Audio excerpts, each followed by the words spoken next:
Hey Jeff, Brad here with your Stargate board set and power supply all wrapped up. I'm going to go over it here with you and we'll power it up and go through some gameplay and look at the diagnostic screen. MPU is a dedicated Stargate MPU. Went through, took the original battery holder off, cleaned it all up, reapplied the labels. We put on a nice CR2450 battery holder and lithium battery, so you will never have to worry about alkali damage or off gassing and things like that. These 2450s have about 3 times the capacity as a regular CR 2032s most people run. Interesting fact: the 4 numbers there, 2450, that relates to the diameter and the thickness. So it's 24 millimeters diameter by 5.0 millimeters thick. The CR 2032 is 20 millimeters diameter and 3.2 millimeters thick. So for whatever that's worth.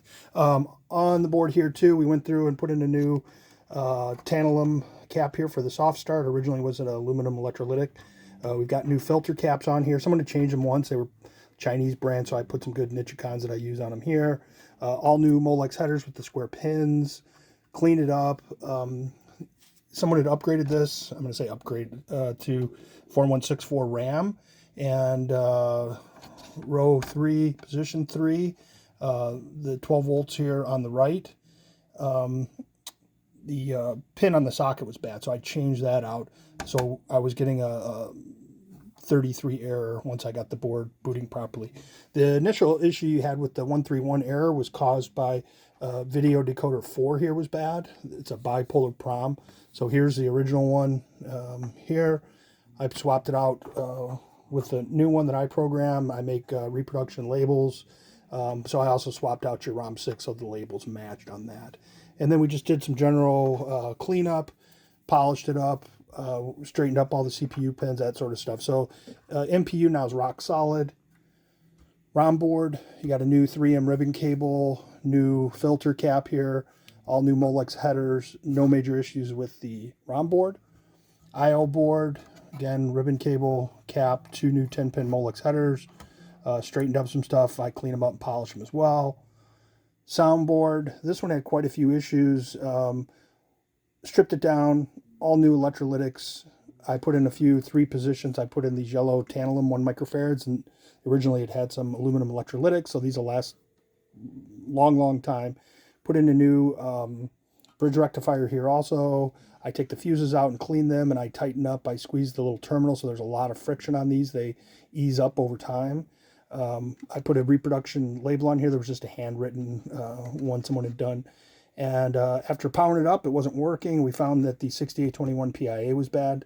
So got that swapped out with an ST part and working real good. I do return all your old parts. So here's a pretty good sized bag with all the ribbon cables and caps and connectors and everything in there. I think we got there's the PIA. I'll put that decoder in the bag as well.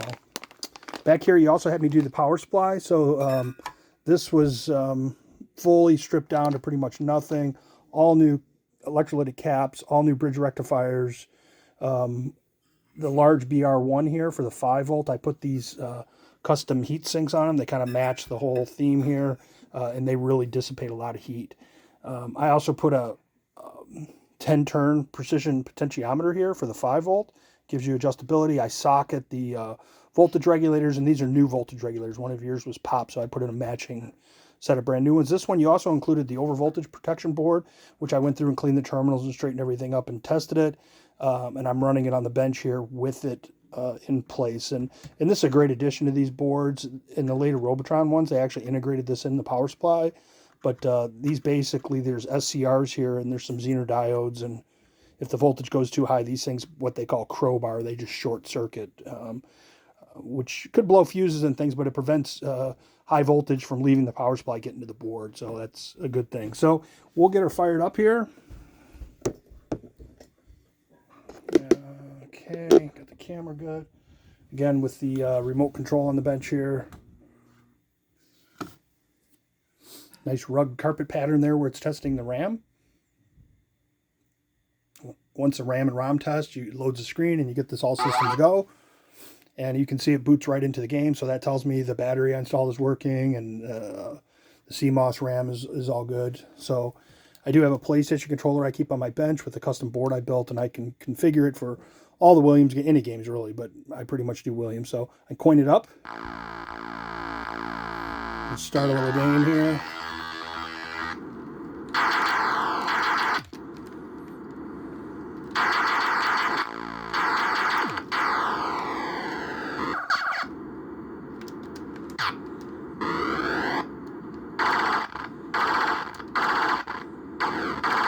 Just smart bomb through it here. So you can see she's running great. I'll drop into diagnostics here. No ROM errors, no RAM errors, no CMOS. We'll go through a couple sounds here.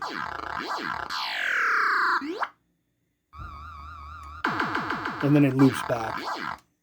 And then switch tests, obviously I tested all 18 inputs, even though Stargate doesn't use them all, but we got up, down, fire, thrust, hyperspace, smart bomb, inviso, reverse, left coins, player one start.